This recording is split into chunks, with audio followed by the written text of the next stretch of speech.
I always think that for Qianzhousaurus, they filled the gaps in the genome not with frog DNA, but with dragon DNA. Don't ask me where they got that. So I built the Qianzhousaurus a castle in Jurassic World Evolution 2. And to make this castle, you don't need any mods, but you do need the Malta DLC because we will be using the decorative wall pieces from that DLC to build the structure of our castle. And you'll note that I raised the terrain up by 3 levels for this upper section, just to give the castle a little bit of height. Now, if you were to be using mods, you can make your castle much higher and you could do multiple levels.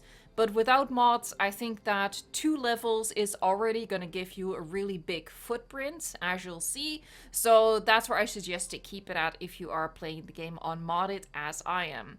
Now, it's a bit of a fiddle to get the pieces in the right position without running into the horrible, the dreaded, the terrain constraints that are the bane of our existence in this game. And I actually have a tip on how to get the piece as close to your hill as possible without raising the terrain under the item. So what you do is you grab your piece and you hold it right there over the terrain, and you can see when the shadow detaches from the item, that's where you're going to be raising the terrain if you place it. So you want to place it right there where the item touches its own shadow. If you don't do that, you're actually just going to raise the terrain under the item up ever so slightly, and that's going to mess up the whole thing, and you have to get rid of the item, flatten the terrain, and start over. So that's a little tip right there to pay attention to. Vice versa, you will see the item actually sinking into the ground, and that means that the terrain under the item will lower once you place the item. I'm going to show you again here with another example just in real time, so you can see that when I move the item over, it gets closer and closer to its own shadow, and I don't place it until it touches its own shadow. That way it doesn't mess with the terrain elevation. So for this first iteration of the castle, and yes, there will be 2 in this video, it's just a very simple case of a square of walls on the lower terrain, the ground terrain, a square of walls on the upper terrain, and then some towers here framing the entry of the castle. And I put 2 towers on each of the corners just to give that a little bit more mass. By the way, if you are using mods, I would suggest using the free build Wii toolbox kind of situation to create taller towers by stacking 2 on top of each other. But again, we're building this one completely unmodded. So this is my first iteration where it's quite simple, but after I finished this, I realized, okay, we can play around a little bit and see if we can add a little bit more complexity to the design and a little bit more room for detail. So, you know, if you're building your own castle, don't be afraid to use the delete tool and bring in some extra stuff. So here I'm creating like this double layered outer castle wall that I'm going to be able to put a path inside of. And what's really fun about this castle is I used it inside an enclosure, right? So the dinosaurs are going to be walking around here and it's not accessible to guests. But you could actually incorporate this castle in other areas of your park and have your guests walk through it, which I think is also a really, really cool implementation of it. I built it in Pennsylvania because I wanted to use the red trees, but I think, you know, on the German map and the UK map, having a castle in this style also makes a lot of sense.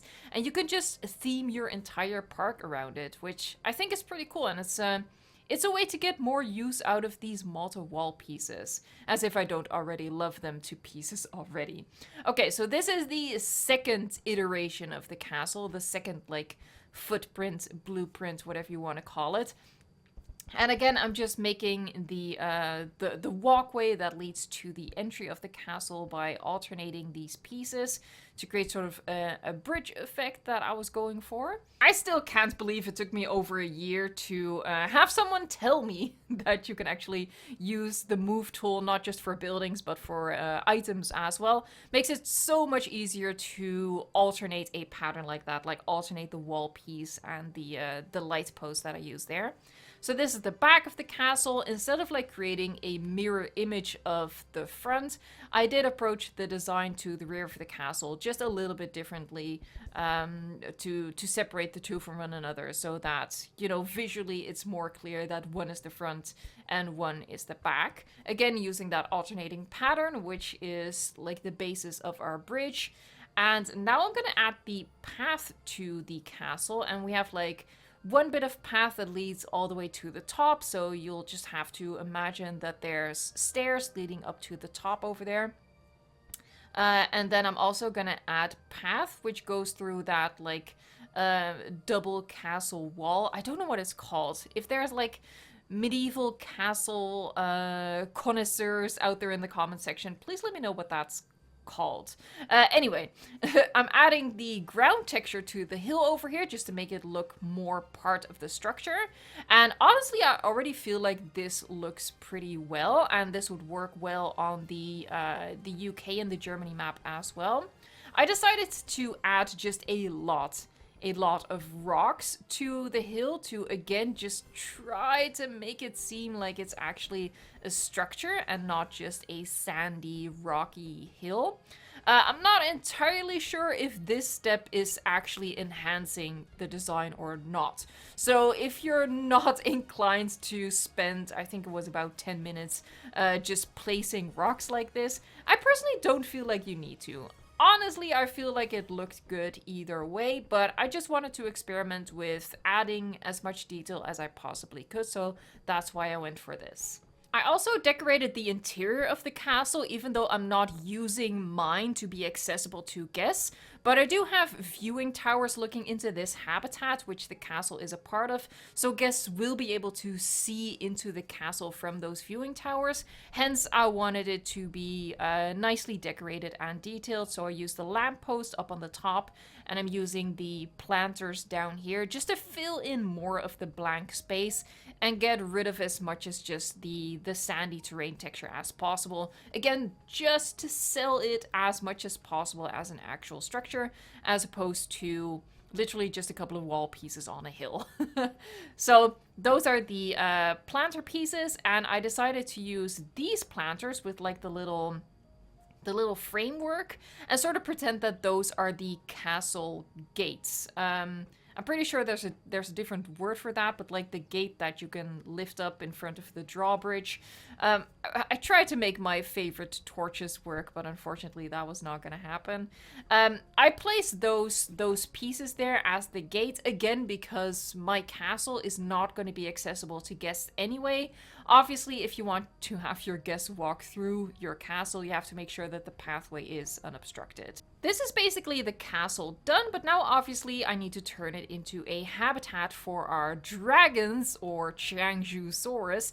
I was disappointed to find out that the distance between the water and all of these pieces, as you can see, is quite great. I was a little bit annoyed with that, but I think that it turned out all right in the end, but I was really hoping to get the water much, much closer to what is supposed to be the bridge, right? If you are using mods, you can probably get the water much closer, so you can make several improvements to this castle. I just hope that, you know, if you are using mods, maybe you never thought of using a castle and the video inspires you that way. And of course, if you're still playing the game on modded like I am, or if you're playing on console, then I hope that you just enjoy like this new idea to play around with, and that you can see that even though, you know, there are limitations, I think this looks super cool. It's really, really different as a habitat. I think it looks super unique, and again, you can use your castle in a guest section as well. And I feel like I'm going to be building more castles because I think it actually turned out really, really cool, and really gives a park its own identity. Now, always as part of the exhibit speed builds, I don't just show the exhibit itself, but also some of the guest amenities that I built around it. So I'm starting with this viewing gallery over here.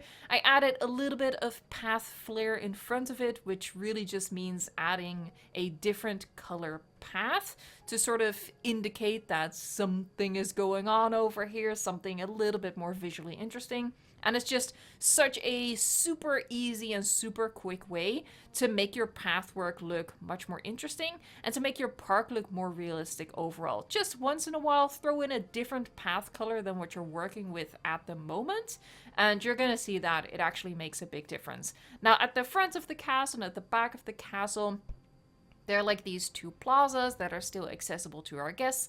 And on the front plaza here, I'm adding the viewing towers. So again, as said, our guests can also actually look into the castle from the ground perspective. Because the habitat obviously already has a lot going on, you know, with there being an entire castle inside of it. The rest of the habitat really wasn't that much work after that. I actually decided to add a couple more planters along the drawbridge here, just to fill in the blank space between the bridge and the water. But really the rest of the habitat was just this, me sort of lining the moat around the castle with these rocks. And I did that all the way around. Of course, being mindful not to obstruct the path for the dinosaurs to walk, right? So I'm not going the entire way around the water, otherwise the dinosaurs would get stuck wherever you place them. So I'm only lining this side of it. As a finishing touch to the castle itself, I added these Jurassic Park flags to each of those lamp posts. Just to give it a little bit more decoration. It makes it look a little bit less like an abandoned castle, like a ruined castle, but I thought it was nice. I thought it was pretty. And you can actually play with that. You can add more decorations to make it look more like it's still in use and being upkept, or you can get rid of those decorative items and really just go for more of the ruined, abandoned look. So you can go two directions with it. Now here in front of the viewing gallery, just a little guest section. And that's it. That's the castle habitat for the Qianzhousaurus all done.